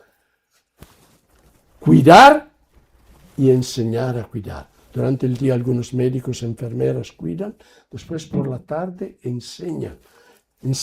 Humanidad es el verbo clave. Cristo se ha humanizado. Es hacerse cercano a los demás. Está escrita en 12 idiomas, ahí en el centro humanidad. Eso es lo que falta en el mundo, la humanización. El Papa León va a salir con una encíclica cuyo tema es humanidad. Muy bien. Sobre todo contra los riesgos de la inteligencia artificial. Entonces, que perdemos la humanidad, dependemos de los robots, etc. La misa en recuerdo de los seres queridos, muy importante. Los grupos de oración que se realizan en algunas parroquias, también formados por viudos, viudas, personas que han perdido ser querido. Los centros de escucha, yo también tenemos aquí un centro de escucha de los Camilos, porque la gente necesita ser escuchada. Hay mucha soledad en el mundo. Soledad no deseada, porque hay una soledad deseada. Yo cuando acabo un curso, después de voy en tren, quiero estar solo, mirar la naturaleza, pensar. Esa es una soledad sanadora.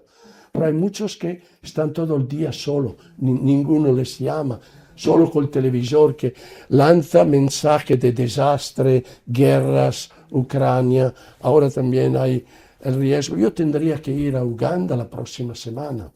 El próximo viernes tendría un vuelo hacia Uganda, pero resulta que ahora en Congo y Uganda ha salido una forma de ébola y que la Organización Mundial de la Salud ha alertado a riesgo. Entonces probablemente voy a cancelar un poco este programa. Tenía que estar allí un mes para los Camilos que están estudiando filosofía y teología. Hay que ir adaptándose a los cambios que ocurren. Grupos de ayuda mutua, muy importante esto. Yo lo he utilizado bastante en mi experiencia en los Estados Unidos. Tercero aspecto, transformar el dolor en misión. Todos los grupos que había activado en los Estados Unidos han continuado, porque no eran míos, los grupos son del grupo, entonces hay que identificar una persona. Entonces yo solía hacer también con algunos de ellos, ¿por qué no salimos después del grupo a tomar una pizza? Y después te indico 2 o 3 intervenciones que has hecho bien. La próxima vez yo no puedo venir al grupo, tú te vas a cuidar. Recuérdate que tienes que facilitar, no hablar mucho. Tienes que subrayar puntos positivos, favorecer que las personas hablen de la experiencia, no den consejos a los demás. Entonces, a transformar el dolor en misión, a aumentar las personas que brindan luz en la vida de los demás. Yo conozco un montón de personas con muchas heridas aquí en España. También he tenido familiares que son ejemplares por sus actitudes.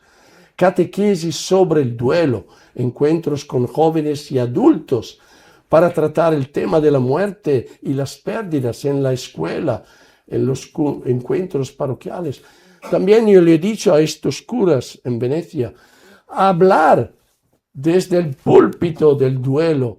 No, es decir, cuando hay los leprosos, no vas a hablar de la lepra, que hoy día es un problema resuelto. Hablad del cáncer si queréis, o de lo que nos infunde miedo, o hablad del duelo, del morir. Habladlo, que vuelvan a la casa, que la gente pueda decir, ¿has oído lo que ha dicho hoy? Eso es interesante, hablar sobre esto, sí. Hay que decirnos deseos que tenemos sobre este tema. Hoy se habla mucho de este ministerio de la consolación. Consolar, estar con quien está solo o traer un poco de sol a través de la propia presencia. Bueno, como decía Paul Claudel, la vida es una gran aventura hacia la luz. No sabemos cuánto vamos a vivir, entonces cada uno puede echar una pequeña luz en el camino de la vida de los demás, de manera especial de lo que mueren. Recordamos que el rito católico de las exequias no remueve la muerte, no, la reconoce, no se olvida de los difuntos, honra la memoria. Es una de las obras de misericordia corporal.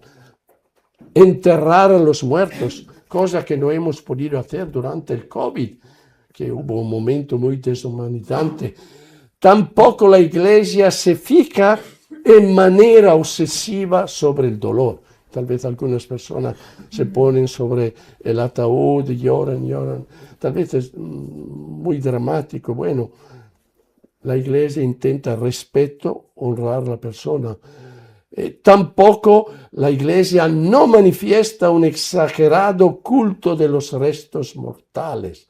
Aquí también un capítulo, también hace 2 días fue en la casa esta persona que me mostró un poco la urna con las cenizas.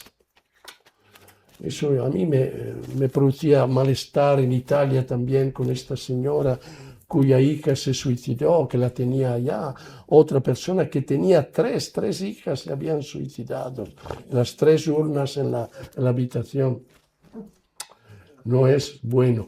¿Por qué tenemos la fe en los cementerios? El cementerio es un lugar común donde va la gente, nos podemos encontrar. La comunión también del dolor, la comunión de los muertos. Porque muchas personas después, la primera generación, yo tengo un hermano que es forestal, tenía grupos de mutua ayuda y ocurrió que la esposa quiso la cremación, que se ha hecho muy popular después del COVID, quiso la cremación.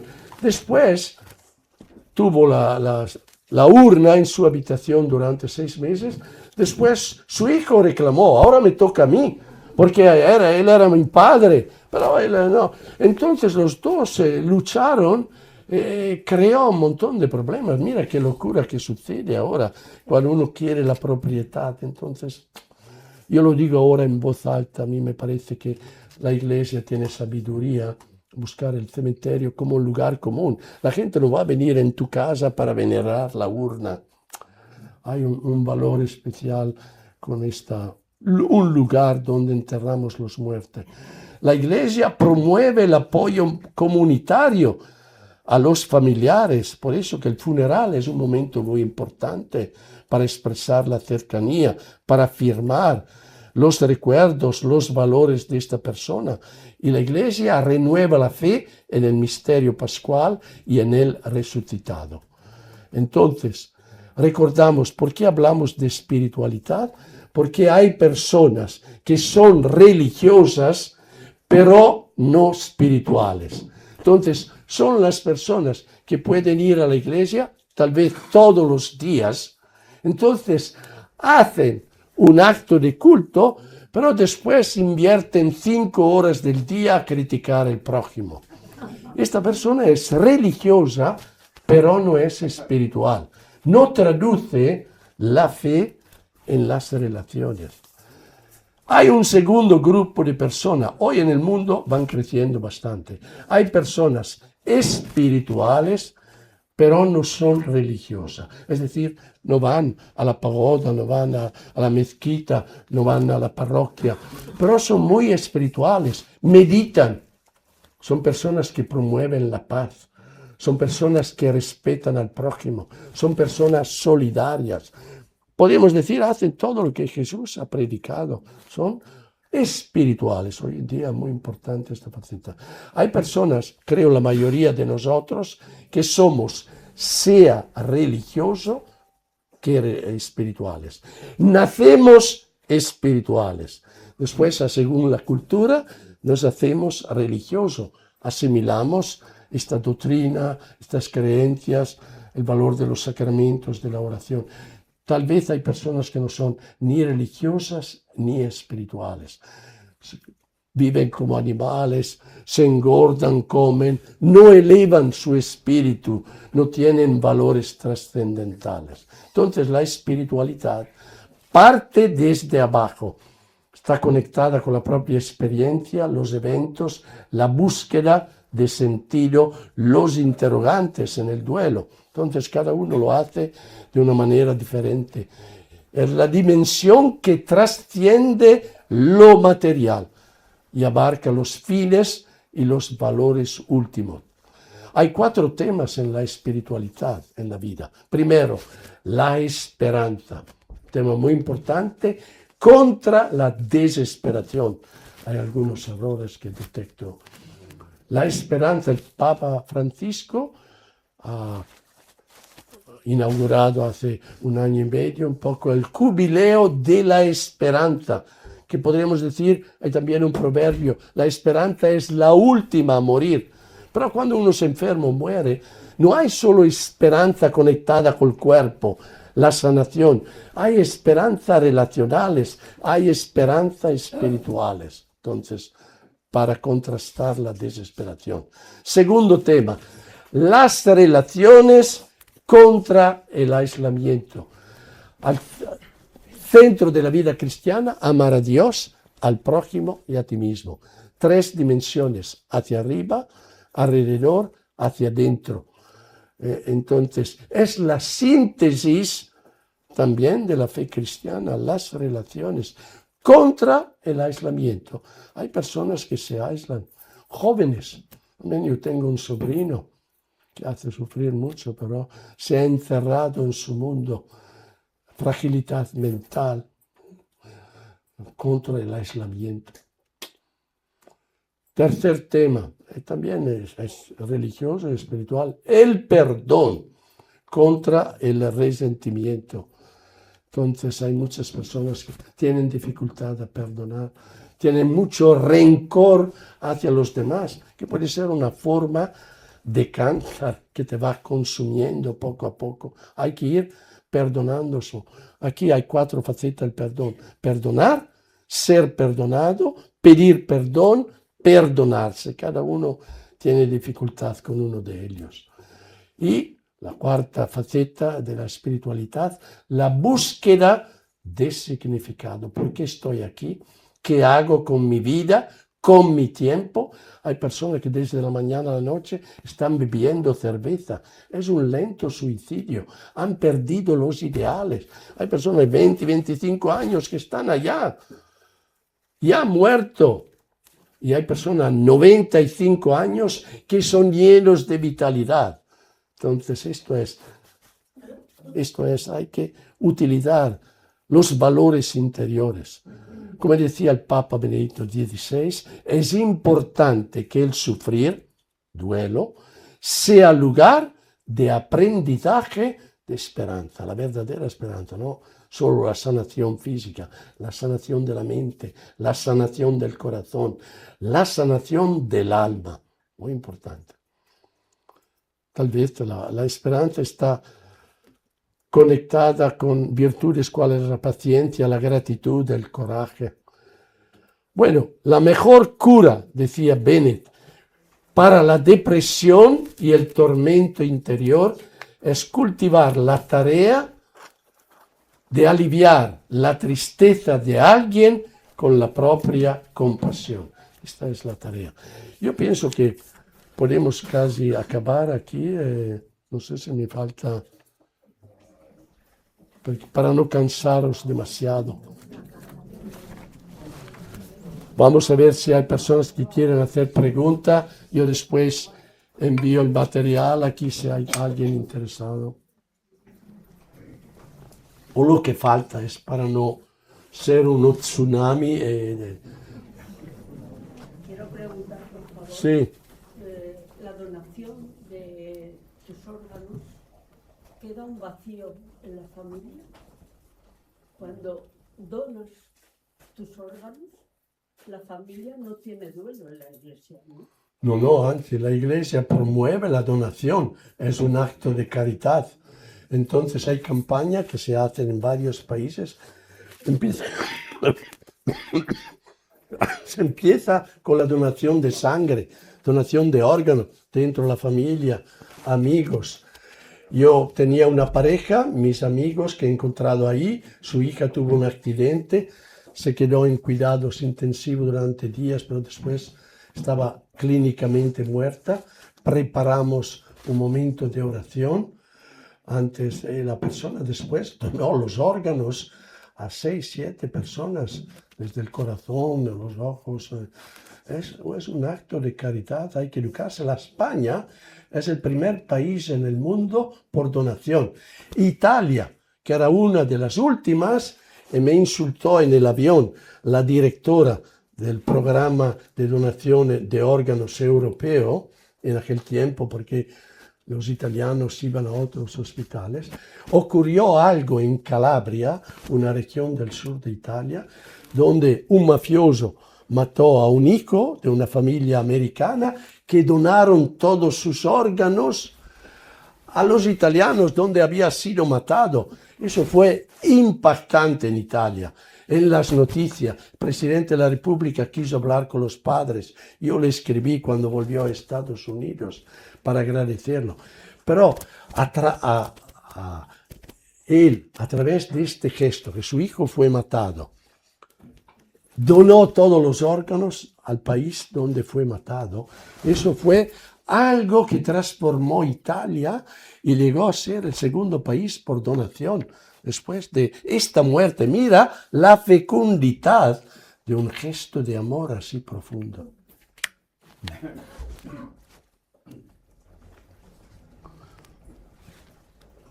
Bueno, primero darle las gracias, como me ha encantado la conferencia, y hice también la del enneagrama, y comentarle, el duelo hay muchas veces que no tiene fin, que hay que trabajarse continuamente, sobre todo cuando es por la pérdida de un hijo, ¿no? Yo creo que ese duelo es eterno. Hay veces que se está mejor, pero yo creo que hay que estar trabajando siempre hasta que nos vayamos con ellos, ¿no? Bueno, podemos decir que algunos sentimientos, tal vez la tristeza, puede durar mucho tiempo, pero esta frase que hemos citado, el dolor se sana continuando a amar los que se quedan, que pueden ser familiares, grupos, parroquiales, otras personas. Es decir, se queda el vacío por una pérdida de un hijo muy profundo, pero se puede transformar en creciente capacidad de amar. Os voy a dar el ejemplo de esta señora italiana de Otranto. Otranto es una ciudad cerca de Albania, Italia. Y ella era una persona, esta señora se llama Virginia, que tenía un negocio de oro, de plata, de alto nivel social. Pero ocurrió que su hijo fue matado por una joven que estaba guiando su coche bajo el influjo de la droga y lo mató. Ella destrozada, como podemos imaginar. Su marido quería matar a esta chica.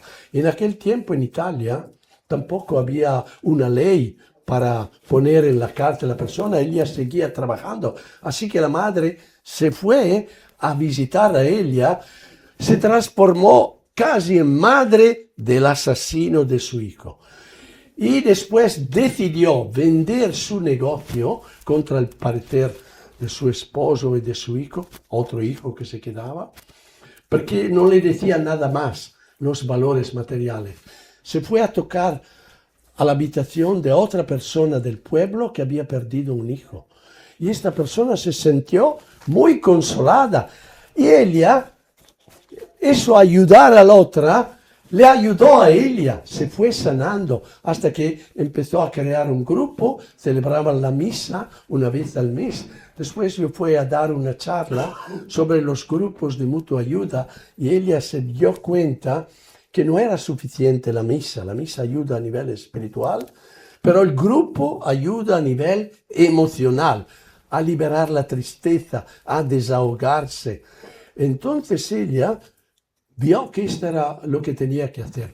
Ahora ha creado más de 100 grupos de ayuda mutua para padres que han perdido hijos en 5 regiones del sur de Italia, en Puglia, Basilicata, Sicilia. Todo esto, tsunami de amor que nació de este grande dolor. Entonces, son ejemplos lo que ocurre cuando transformamos el dolor. Ella sigue escribiendo libro, transformado la cultura del sur Italia. Ha cambiado mucho gracias a ella, porque antes no se hablaba. Entonces tuvo una obra muy grande de transformación cultural. También os voy a dar otro ejemplo. Tengo una pareja de amigos, de hecho, él es un cirujano que hace 3 meses me ha tenido que hacer otra intervención en el brazo. Tenía un pequeño carcinoma que un médico le había dejado. Pero ¿cuál es la historia de este médico que yo he conocido hace años? Él vino, me invitaron a hacer un curso a Murcia y él vino para darme un pasaje al aeropuerto. Quiso hablarme de lo que había ocurrido en su familia. Detrás había 2 hijas, él guiaba, me contó la historia para decir qué drama podemos encontrar. Entonces ocurrió que él, con su esposa, que es una psicóloga, él es un cirujano, ahora es jubilado, eran muy amigos de otra pareja de farmacéuticos. Iban de vacaciones en varios lugares, la otra pareja tenía 2 hijos, él tenía 2 hijas. Ocurrió que uno de los hijos de los amigos fue internado en un hospital porque estaba inestable, había amenazado también de matar a alguien, de suicidarse, etc. Ingresó más o menos al comienzo de diciembre y cuando llegó Navidad, una semana antes, él pidió a los psiquiatras si podía salir para estar con sus amigos para celebrar Nochebuena, Nochevieja. Y por Nochevieja quería salir, pero todos los otros amigos ya estaban ocupados. El único que se ofreció a estar con él fue el hijo del cirujano. Entonces se fueron a comprar cosas, no sé, jamón, queso, cerveza, para celebrar en una casa que él, su familia, tenía en el campo. Lo que ocurrió, mientras el hijo del cirujano estaba sentado haciendo algunas cosas, la otra persona sacó un cuchillo y lo golpeó 23 veces. Desastre. Había dejado escrito que quería matarse o quería matar y ahora mira lo que ha sucedido. El que lo ayudó para estar con él se transformó en víctima. Después lo dejó allá en una poza de sangre, volvió a su casa, se duchó, se vistió con la corbata y le dijo a su madre que iba a visitar su camiso. Se fue a 5 kilómetros donde pasan los trenes a alta velocidad y se lanzó bajo el tren. Homicidio, suicidio. La madre del chico muerto por homicidio estaba escuchando la radio, que todos los trenes parados, no sé si escapó el nombre, Entonces ella se fue a correr a consolar la madre del otro que se había suicidado. Y después llamó a su esposo diciendo, mira lo que ha ocurrido, estaba haciendo una intervención quirúrgica, mira lo que ha ocurrido. Y él dijo, ¿y nuestro hijo? No, él estará con sus amigos por Nochevieja, come con sus amigos. Él intuyó que algo había sucedido. Entonces dejó de acabar esa intervención a su asistenta, fue corriendo con su coche a la casa, llamó al hermano de lo que se había suicidado, que había matado el otro, para ver dónde está esta casita. Abrió la puerta, me parece que emitió un grito primordial a la vista de su hijo.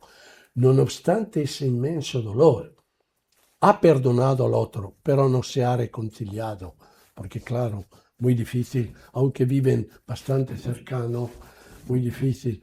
Y entonces la pareja ha dado vida, después de 2 años, a un grupo de mutua ayuda en otra ciudad. Es decir, otra forma de transformar el dolor. No es que han olvidado a su hijo, siguen amándolo, tienen las fotos allí en la casa, pero han dado sentido a esta muerte ayudando a otros que empiezan el camino del dolor. Esto es amar al prójimo, dedicar su vida, ser ejemplos.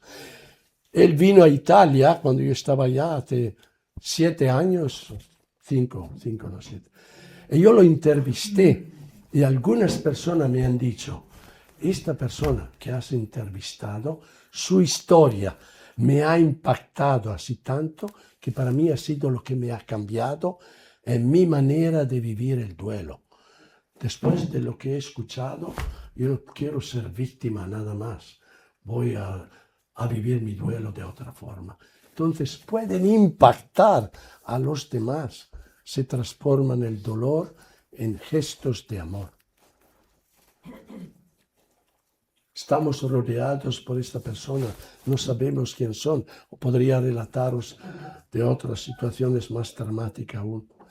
Entonces, al final, las personas que sanan sus heridas con inmensos dolores, tal vez han muerto 4 personas en un accidente de la familia, se ha quedado solo una. Pero tal vez cambian la cultura de Marruecos, ella venía de Marruecos, dar un sentido a la vida, no obstante el inmenso dolor por las tantas pérdidas vividas. El dolor trabajado hace a la persona más profunda, más humana, más cercana, más creíble. Y nuestros pequeños dolores son redimensionados cuando escuchamos lo que ha ocurrido con ellos. Podéis ir en paz. Demos gracias a Dios. Que el salmo.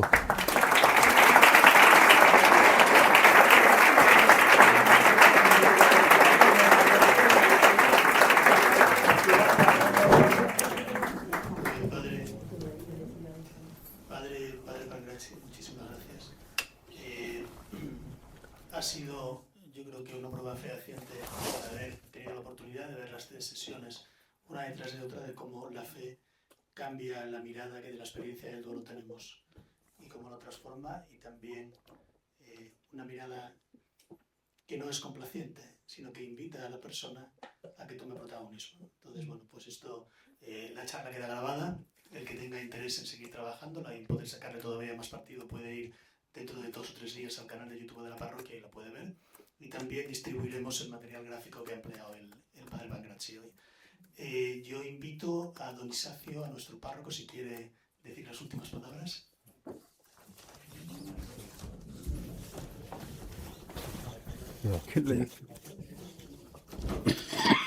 Yo quiero unirme a este agradecimiento, Padre, por su presencia. Hemos tenido mucha suerte esta noche, ¿no? No es fácil, pues, tener a una persona con tanta experiencia sobre estos temas que nos preocupan. Cuando elaboramos los temas de los cursos monográficos, la reunión con los profesionales cada año, intentamos ofrecer temas que realmente interesen y ayuden.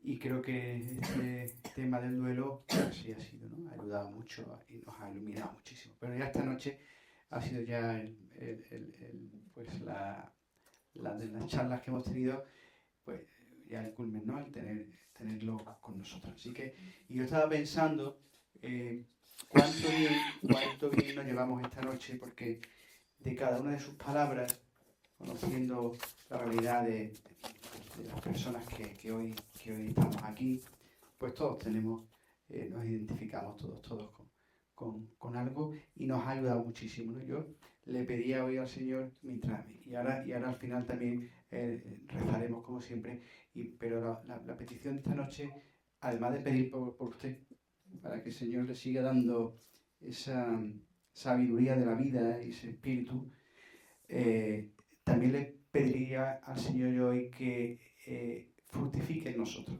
cada una de estas palabras que el Padre Pangrassi nos ha transmitido. Que nos vayamos de aquí hoy y cuando tranquilamente reposemos este mensaje, pues seamos capaces de sacar partido y de sanar realmente en esa sabiduría del misterio del dolor que es fecundo cuando se sabe orientar. Así que muchísimas gracias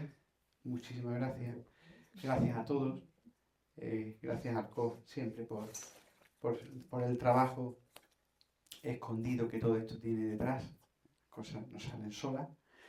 Y si os parece, pues terminamos rezándole a la Virgen una Ave María y encomendando por el Padre Pangrassi, por su tarea, por el bien que esta noche el Señor ha querido hacer en cada uno de nosotros. Dios te salve María, llena de gracia, el Señor es contigo. Bendita tú eres entre todas las mujeres, y bendito es el fruto del vientre de Jesús. Santa María, Madre de Dios, ruega por nosotros pecadores, ahora y en la hora de nuestra muerte. Amén. Nuestra Señora del Prado, ruega por nosotros. Muchas gracias. Ya nos despedimos hasta el próximo curso. Tema